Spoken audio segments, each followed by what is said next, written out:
Hey everyone, I'm Kevin with Victory 4x4. In this video, we're going to be installing our underseat storage basket for the 3rd generation Chevy Colorado and GMC Canyon.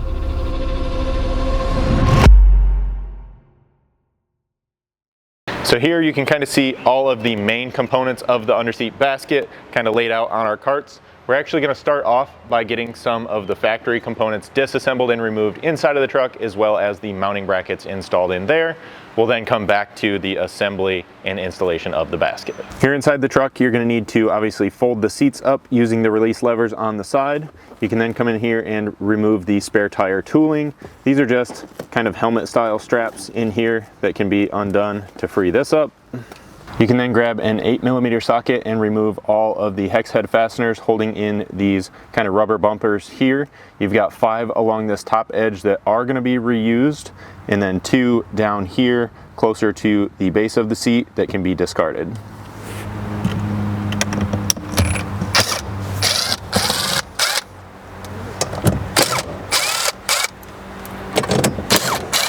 You can then switch to a 10mm socket, and then coming in toward the back outside corners here, you're going to have 1 nut that needs to be removed on each side on this stud in the recess cut out here.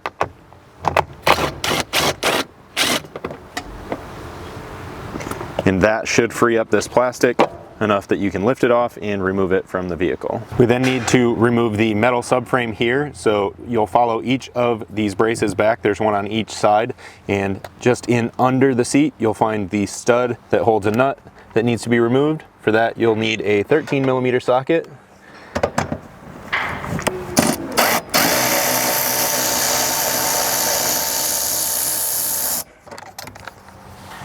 And you want to save these nuts as they will be reused during the assembly process.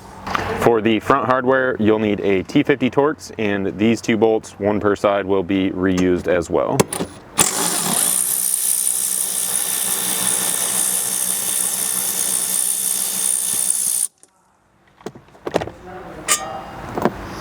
I've already got the other side removed, so we can then grab the entire metal frame assembly and free this up and remove it from the vehicle. Now, since we're already in here and we're familiar with this hardware, we're going to go ahead and install the 2 mounting brackets that need to be installed inside the truck. So we've got 2 of these front brackets, 1 per side. They're going to go in, again, using that factory Torx head bolt. You can slip that down into the cutout here and get that started, and then you'll want to kind of center that bolt up in the slot on the bracket, and then using both the cutout here as well as kind of your floor mats and your other visuals as a guide, you can kind of square these up and tighten them up.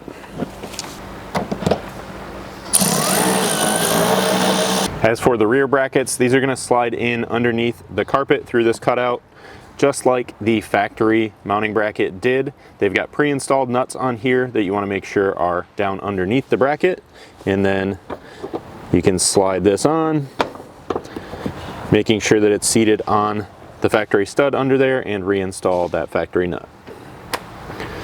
These rear brackets are accessible once the basket is installed, so if you want, you can leave them just a little bit loose now to help with compliance here when getting the basket assembly installed, and then tighten them up at the end. Out here we'll grab the main basket frame along with some smaller mounting brackets that will be bolted along the back edge here, as well as out in this area, and then you've got your 5 holes for the bumpers across the top. So we'll get all that assembled. It's a little easier to see if I spin this around, so I'll do that first.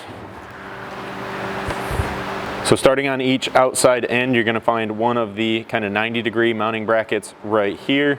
You're also going to want 2 of the 1/2 inch long 1/4 20 button head bolts with washers and serrated flange nuts. You want the flange of this bracket in toward the center of this opening, and you can then bolt that in place right here.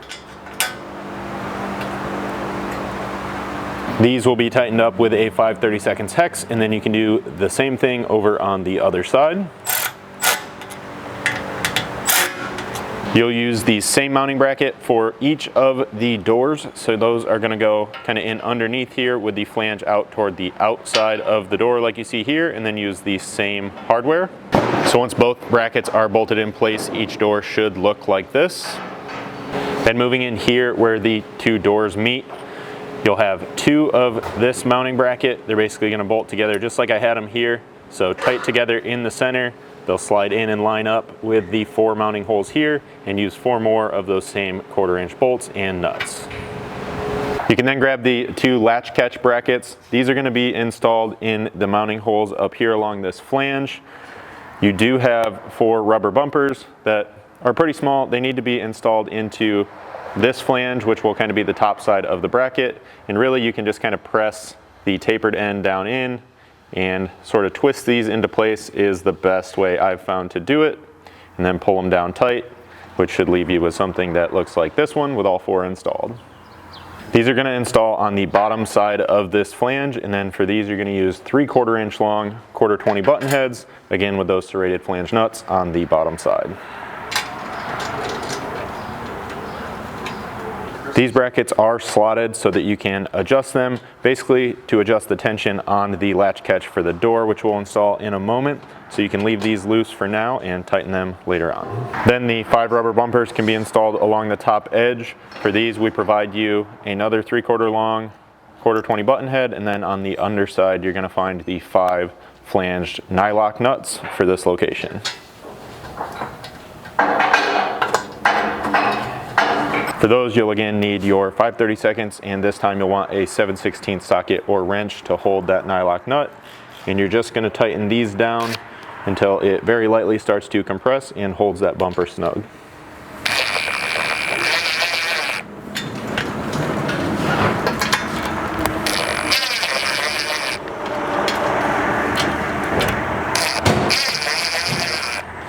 Looking at it now from the underside, so we kind of flip things over here. I grabbed one of the doors. We can bolt the doors in place using the mounting and pivot brackets there. For that, you're going to find the 5/16 button heads, nylon washers, and nylock flange nuts. You're going to want to use the shorter of the 5/16 bolts in the 2 outside hinges, leaving the longer one for the center hinge here. And basically, you're just going to slip a nylon washer in between both brackets. You can get that lined up and feed the button head through.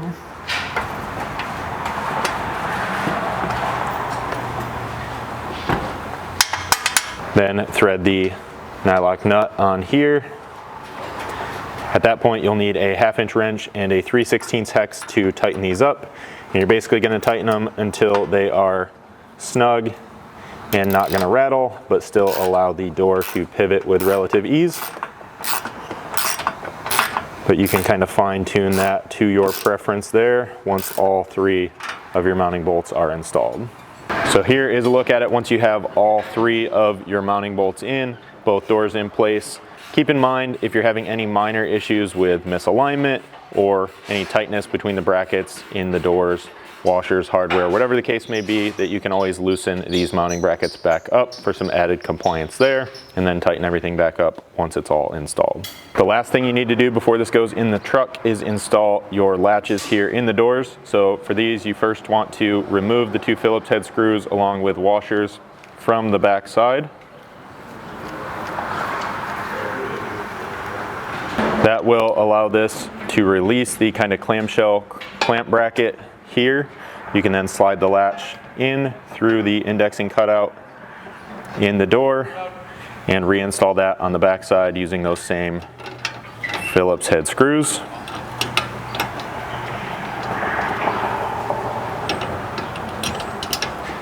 We'll then close that door down and make sure that we snug both of these up for now, after double checking that it does latch in place. And then we'll again fine tune that once it's bolted in the truck, because things might move ever so slightly as we're bolting this down to our previously installed mounting brackets.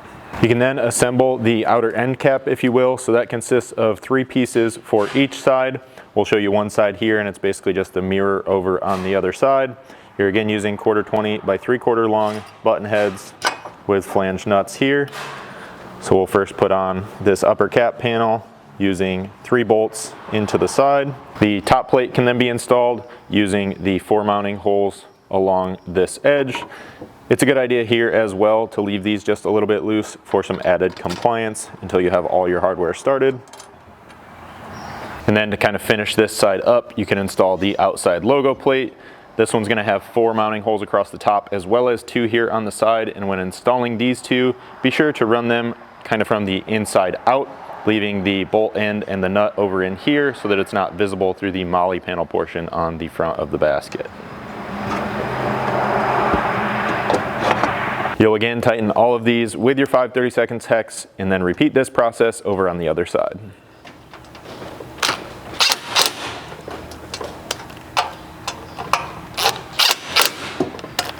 Once you get both sides of that done, the assembled basket can now be slid into the truck and lined up with the previously installed mounting brackets. Again, that's going to be the 2 holes here on either side, and then on the bottom front edge, you're going to be looking for these roughly 1/4 inch wide slots out on each corner. Just given the general size and weight of the basket at this point, it can be a little cumbersome for one person to slide in here without causing any damage to any of the door panels or interior panels and things. So grab the help of a friend to get that slid into place nice and gently so that you don't damage your truck. With the basket in here, we've lined it up on our back bracket and grabbed a couple of the remaining 1/4 inch bolts that we can now get started back here by hand.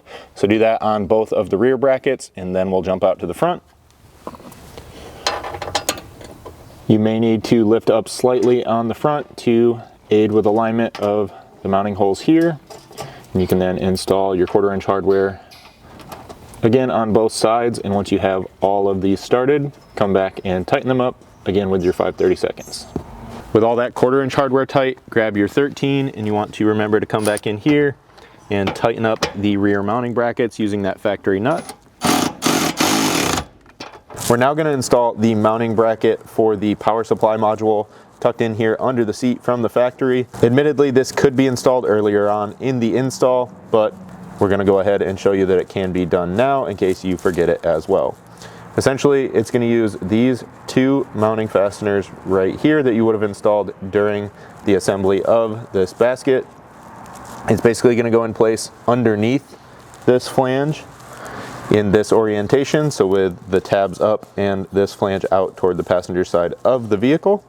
So we'll go ahead and grab our 5/32 hex and pull these 2 back out right now. Before you can put that bracket in, you do need to get the module and the factory mounting bracket removed down here. So for that, the module comes out either by pressing down on the tab just underneath the electrical connector here, or really the whole thing's pretty flimsy. You can kind of just lift up on the module. It'll sort of free up that tab in the same way, and you can then slide it back toward the rear of the truck. That leaves just the bracket here, which can be removed with a 10mm socket. So you've got 1 nut sitting on a stud kind of on either side of it here. This one's a little difficult to see, but you can get down in there with a small 1/4 inch drive ratchet.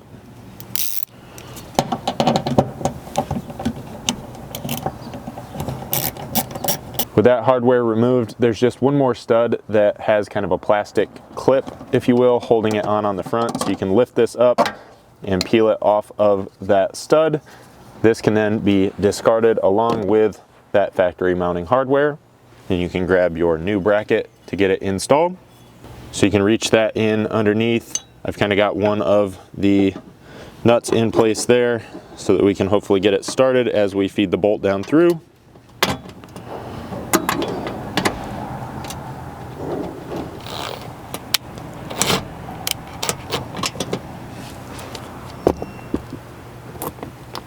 And we are going to leave that just a little bit loose and get the other side started as well.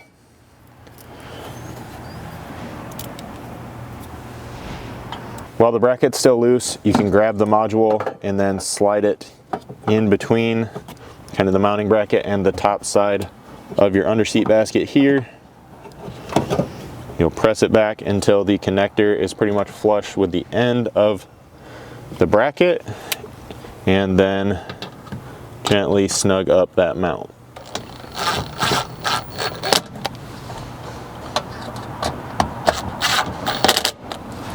That will provide just enough tension on the module to hold it in there securely, and you now have a little bit more storage space kind of freed up down in here, as well as the module protected up and out of the way.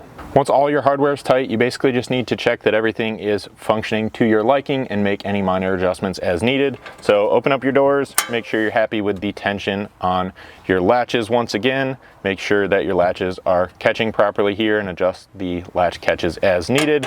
And lastly, just double check that your seats are going to fold up and down properly without any interference here, and you can make, again, any minor adjustments as needed. At that point, the installation is complete. So as always, if you guys have any questions about this or anything else we offer, don't hesitate to reach out to us. You can always send us an email at info@victory4x4.com or just give us a call at 269-459-8447.